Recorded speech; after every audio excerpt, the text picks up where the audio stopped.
Hello everyone, आज हम करेंगे binomial theorem for any index. For any index से मीनिंग क्या है? सबसे पहले तो आपको पता होना चाहिए कि इंडेक्स ही क्या है। इंडेक्स क्या होता है? हमारे पास ये जो पावर दी हुई है ना, ये हमारे पास क्या होता है? इंडेक्स होता है। ठीक है, अभी तक जो हमने बाइनोमियल के रिजल्ट की एप्लीकेशन किया, जो भी किया, सब जगह पे हमारे पास जो इंडेक्स है यानी कि जो पावर n थी वो पॉजिटिव इंटीजर थी। ठीक है, लेकिन अब हम करेंगे कि हमारे पास कोई भी वैल्यू दी हुई हो, ठीक है, इंटीजर हो, फ्रैक्शन हो, नेगेटिव हो, पॉजिटिव हो, कैसी भी हो, वो रिजल्ट लगाएंगे अब हम जो सब में अप्लीकेबल होगा। ठीक है, तो वो आपके पास थ्योरम दी हुई है कि if n is a negative integer और फ्रैक्शन आइदर पॉजिटिव और नेगेटिव। ठीक है, कि आपके पास ये नेगेटिव इंटीजर हो सकता है, फ्रैक्शन हो, पॉजिटिव हो, नेगेटिव हो, कैसा भी हो, तो आपके पास क्या रिजल्ट लगेगा? 1 + x raise to power n equal to 1 + nx n into n minus 1 by में 2 factorial x square n into n minus 1 n minus 2 by में 3 factorial x cube up to so on. Basically ये चल कैसे रही है? जो आपके पास ये वैल्यू है ना, ये फैक्टोरियल में डिक्रीज जा रही है। ठीक है, जैसे हम फैक्टोरियल ओपन करते हैं ना, -1 करते करते टर्म्स लिखते रहते हैं कंजिक्यूटिव प्रोडक्ट में, ये वही बन रहा है। ठीक है, पहले क्या था n, उससे एक छोटी टर्म क्या होगी n-1, नेक्स्ट में क्या था n-1, उससे आगे एक और छोटी टर्म n-2। ठीक है, तो ये वाली टर्म तो ऐसे बनेंगी। डिवाइड वाली कैसे बनेंगी?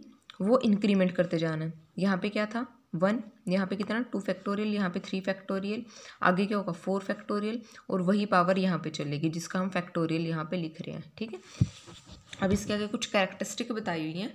वो क्या है कि जो नंबर ऑफ टर्म्स है ना इन एक्सपेंशन में आपके पास, वो इनफाइनाइट होगी। ठीक है, लिख रखा है अप टू इन्फिनिटी, तो जो नंबर ऑफ टर्म्स हैं वो इनफाइनाइट होंगी। ठीक है, और ये एक्सपेंशन आपके पास एप्लीकेबल कब होगी, उसके लिए कंडीशन इन्होंने दी हुई है। वो ये लिखी है आपके पास when x mod less than 1, strictly less than 1। ठीक है, यानी कि जो x, ये जो नंबर लिखा हुआ है, अगर हम इसका मोड लें तो उसकी जो वैल्यू है वो लेस देन 1 रहनी चाहिए हमेशा। ठीक है, इसके बाद लिखा हुआ है जो आपके पास सिंबल है, जो आपने पहले यूज़ किए थे बाइनोमियल थ्योरम में, जब n आपके पास पॉजिटिव इंटीजर होता था, क्या थे वो टर्म्स? ऐसी थी आपके पास, अगर आपको याद हो। ठीक है, x square, x cube, x plus a form थी हमारे पास, एक्स प्लस ए फॉर्म। ठीक है, वहाँ पे कोफिशिएंट क्या बन रहे थे? NC0, NC1, NC2, NC3, इस टाइप से चल रहा था। लेकिन यहाँ पे हम ऐसे यूज़ नहीं कर सकते। क्यों नहीं यूज़ कर सकते?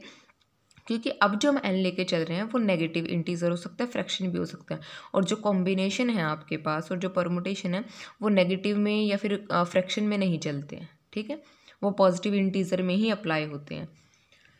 तो यहाँ पे आप इस टाइप से फ्रैक्शन नहीं लिख सकते, सॉरी इस टाइप से कांस्टेंट नहीं लिख सकते।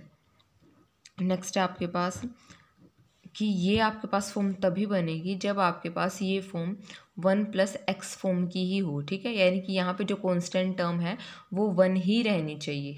ठीक है, उसके बाद जनरल टर्म आपको लिख के दी हुई है, ये यहाँ पे जनरल टर्म बनेगी r+1th टर्म होगी जनरल। तो आप कहाँ तक जाओगे? n-1, n-2 up to n-r+1। ठीक है, यहाँ तक जाओगे, divided by r factorial XR। Next देखो, अगर आपके पास पावर हुई -n, पहले था हमारे पास 1 + x raise to the power n, अभी लिखा है -n, तो क्या होगा? सिर्फ n को रिप्लेस कर देना -n से, कोई फ़र्क नहीं आएगा ज़्यादा, बस अल्टरनेट साइन चलेंगे। पहली सीरीज़ में सारे साइन बीच में पॉजिटिव थे, सारे साइन पॉजिटिव जा रहे हैं। ठीक है, अब पावर क्या हो गया? नेगेटिव, तो n को रिप्लेस किया -n से, तो साइन अल्टरनेट चले जाएंगे। ऐसे जनरल टर्म में भी क्या हो जाएगा? n की जगह पे सब जगह क्या आएगा? -n आएगा, बाकी सेम रहेगा। उसी के आगे कुछ रिजल्ट बना के दिए हुए हैं कि n को अगर हम 1 रखे, 2 रखे, 3 रखे तो इस टाइप की एक्सपेंशन आएगी। अब नेक्स्ट जो है हमारे पास वो है कि जब हम 1 - x raise to power n करें, अभी हमने क्या किया था? 1 + x की फॉर्म की थी, अब हम करें 1 - x की फॉर्म। तो इसमें भी आपको कुछ क्राइम करने की ज़रूरत नहीं है, सिंपल याद रखो कि x को किससे रिप्लेस कर दोगे? -x से। आप सबसे पहले वाला फॉर्मूला याद रखो। ठीक है, अगर n आ रहा है तो रिप्लेस कर दो -n से, अगर -x आ रहा है तो आप x को रिप्लेस कर दो -x से। तो आपको यहाँ पे कुछ भी याद करने की ज़रूरत नहीं है, एक फॉर्मूले को ध्यान में रखो, बाकी सारे उसी से बन जाएंगे। तो यहाँ से इन्होंने वही किया, x को रिप्लेस किया हर जगह पे -x, तो यहाँ पे भी अल्टरनेट साइन आ गए हैं। नेक्स्ट वहाँ पे पावर को -n लेके दिखा है, अब क्या बनेगा? एन भी रिप्लेस होगा और एक्स भी रिप्लेस होगा, दोनों चीज़ें रिप्लेस होंगी, ठीक है।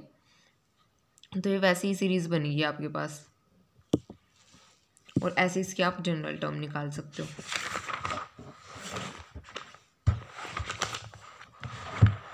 नेक्स्ट देखो, अभी हमने किया था 1 प्लस एक्स या फिर 1 माइनस एक्स की फॉर्म। अब है कि जब आपके पास x plus a raise to power n हो और एन आपके पास पॉजिटिव इंटीजर ना हो तो क्या बनेगा। उसके लिए तरीका बताया कि उसको सोल्व कैसे करना है। एक्सपेंशन वैसे ही ओपन करोगे, बस थोड़ा सा चेंज करना है। अब आपको क्या करना है, x plus a raise to power n दिया है, और हम फॉर्मूला कब अप्लाई कर सकते हैं, जब कॉन्स्टेंट टर्म क्या हो 1, और जो x वाला नंबर है उसका मोड लेस देन 1 होना चाहिए। तो आपको क्या करना है, यहाँ से ये जो कांस्टेंट टर्म है इसको बाहर ले लो। कांस्टेंट ही क्यों ले रहे हैं हम यहाँ पे सपोज करके चल रहे हैं कि जो a है वो बड़ा है, ठीक है। अगर हम बड़े वाले को बाहर ले लेंगे तो यहाँ पे हमारे पास क्या बचेगा, x बाय में a, ठीक है।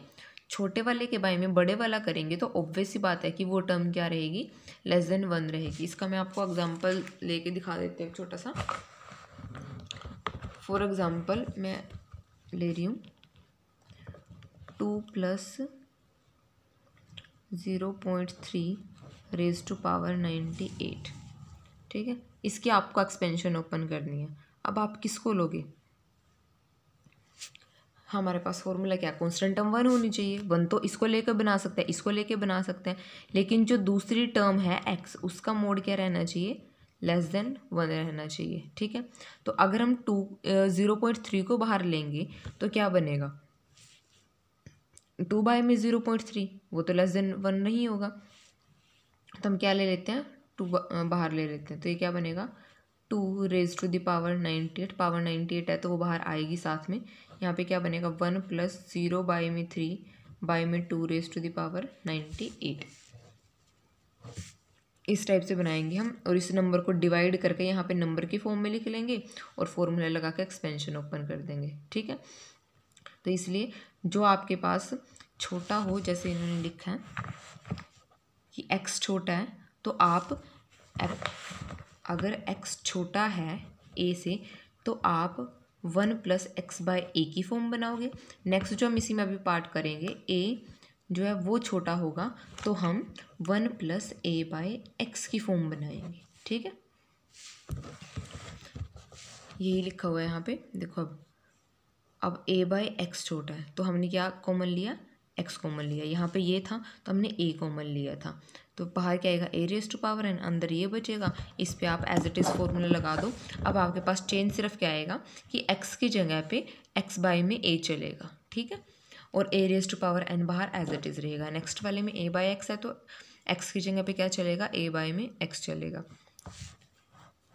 एग्जाम्पल देखो इस पे based first, up to 4 term तक बताना है। 2/3 मोड एक्स क्या लेस देन 1 है, तो अब यहाँ पे देखो एक्सपेंशन ओपन करनी है इसकी। अब कॉन्स्टेंट टर्म तो 1 नहीं है, और हमें क्या दिया है कि 2/3 मोड एक्स क्या लेस देन 1 है, तो हम 9 को कॉमन निकाल लेंगे। 9 की पावर क्या आएगा, -3 बाय में 2, ये इधर जाएगा तो क्या बनेगा 1 माइनस 2 बाय में 3x। और ये टर्म हमें बता दी है पहले कि ये वाली जो टर्म है इसका मोड लेस देन 1 है, ठीक है। अब इसको बाहर रखा और इसकी एक्सपेंशन ओपन कर दी, क्या आएगा आपके पास 1 एज इट इज़, माइनस है तो क्या चलेगा, पावर भी माइनस है और यहाँ पे भी माइनस है, दोनों जगह माइनस है, तो क्या रहेगा बीच में प्लस, -3/2 यानी कि n और फिर x, ठीक है। माइनस के साथ एज इट इज़ इसको पूरा का पूरा x कंसीडर किया, वो लेके चले। फिर उसके बाद क्या होगा, -n -1 डिवाइडेड बाई 2 फैक्टोरियल, यहाँ पे क्या आएगा x², जो भी आपका x होगा, ठीक है। इसी टाइप से आप आगे वाले टर्म्स लिखोगे तो आपके पास ये एक्सपेंशन बन जाएगी। और ये प्लस करके डॉट डॉट डॉट इसलिए लगाए हुए हैं क्योंकि जो एक्सपेंशन है वो इन्फिनिटी तक चल रही है, और ये आपको ध्यान रखना है कि यहाँ पे ये आपको ऐसे लगाने हैं, ये मीनिंगलेस नहीं है। इनका मीनिंग है कि जो ये एक्सपेंशन है ये इन्फिनिटी तक जा रही है, ठीक है। नेक्स्ट जो एग्जाम्पल है आपके पास वो है ये इस फॉर्म में दिया हुआ 1 बाय में 2 माइनस 3x के रेज टू पावर 4 बाय में 5। इसको हमें 4 टर्म तक एक्सपेंड करना है, और हमें जनरल टर्म भी बतानी है, और ये भी बताना है for what values of x is the expansion valid, कि एक्स की किन वैल्यू के लिए वो एक्सपेंशन वैलिड होगी, क्योंकि इन्होंने एक्स पे कोई कंडीशन नहीं दी और वो कंडीशन अब हमें बतानी है निकाल के। तो आपके पास ये एक्सपेंशन थी, क्या किया, इसको कन्वर्स कर लिया, इसका रिवर्स में लेके गए हैं, यानी कि नीचे वाले पार्ट को ऊपर लेके गए हैं, तो पावर में किसका चेंज आएगा, नेगेटिव का चेंज आएगा। तो 4/5 को क्या लिख दिया, -4/5 लिख दिया। अब क्या किया, हमें बनाना है 1 प्लस माइनस की फॉर्म का बनाना है कुछ, ठीक है। तो इसको 2 को हमने ले लिया कॉमन, 2 को बाहर निकाल लो, तो बाहर क्या आएगा, 2 -4/5, ये पार्ट बचेगा। इस पे लगा दिया फॉर्मूला, ठीक है। 1 प्लस n क्या है, -4/5, फिर x, फिर सेम -n -1/2 फैक्टोरियल x², इस टाइप से बना दिया। ये एक्सपेंशन आ जाएगी सोल्व करके। अब वैलिड होने के लिए क्या होना चाहिए कि जो आपके पास ये वाला पार्ट है, इसका मोड क्या होना चाहिए, <1 होना चाहिए, ठीक है। जो x वाला पार्ट जिसको हम बोलते हैं, यानी कि -3/2 x² का अगर हम मोड लें तो वो क्या होना चाहिए, <1 होना चाहिए, तभी वैलिड होगी। तो हमने ये कंडीशन बना ली। तो अब यहाँ से इसको माइनस क्या हो जाएगा, मोड के वजह से प्लस, 2/3 को इधर भेजा, x² अगर हम हटाएं दोनों साइड अंडर रूट ले लेंगे, तो क्या बनेगा, x मोड <2/3। तो ये कंडीशन आएगी आपके पास जिसके लिए ये एक्सपेंशन वैलिड होगी। अब हम ले रहे हैं जनरल टर्म क्या होगी। जनरल टर्म का फॉर्मूला क्या था आपके पास, ये फॉर्मूला था n -1 n-2 up to n -r+1 divided by में r फैक्टोरियल x⁻r, ठीक है। वही फॉर्मूला लगा दिए। n क्या था आपके पास, -4/5, ये एक्सपेंशन के बाहर हमने कॉमन लिया था, तो ये जनरल टर्म में भी आएगा, क्योंकि ये हर टर्म के साथ होगा तो ये जनरल टर्म के साथ भी होगा। फिर वही -n-1 अप टू कहाँ तक गया, -r+1 तक, और यहाँ पे x⁻r r फैक्टोरियल। तो यहाँ से इसको सिंप्लीफाई करके ये आपके पास आंसर आ जाएगा।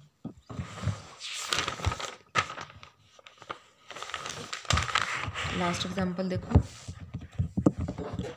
Find the first negative term of the expansion of this. First negative term find out करनी है। हमने सपोज कर लिया कि जो TR+1th टर्म है वो फर्स्ट नेगेटिव टर्म है। अगर ये पहली नेगेटिव टर्म है तो इससे पहले वाली जो टर्म रही होगी वो पॉजिटिव रही होगी, यानी कि TR जो है वो पॉजिटिव रहा होगा। तो हम TR+1 में TR करेंगे, यानी कि नेगेटिव टर्म को डिवाइड करेंगे पॉजिटिव वाली से, तो वैल्यू क्या आएगी, नेगेटिव ही आएगी। तो यानी कि ये वाला जो रेशो है ये <0 रहेगा। तो हमने इस एक्सपेंशन की जो ये TR+1 की वैल्यू बनेगी वो लिख ली, और TR की जो वैल्यू बनेगी वो लिख ली, ठीक है। तो यहाँ पे R+1 है तो कहाँ तक चलेगा, R+1 तक, R है तो कहाँ तक चलेगा, R तक, ठीक है। R+1 में पावर R जाती है तो यहाँ पे कितनी जाएगी, R-1, यहाँ पे R फैक्टोरियल होगा, यहाँ पे R-1 फैक्टोरियल होगा।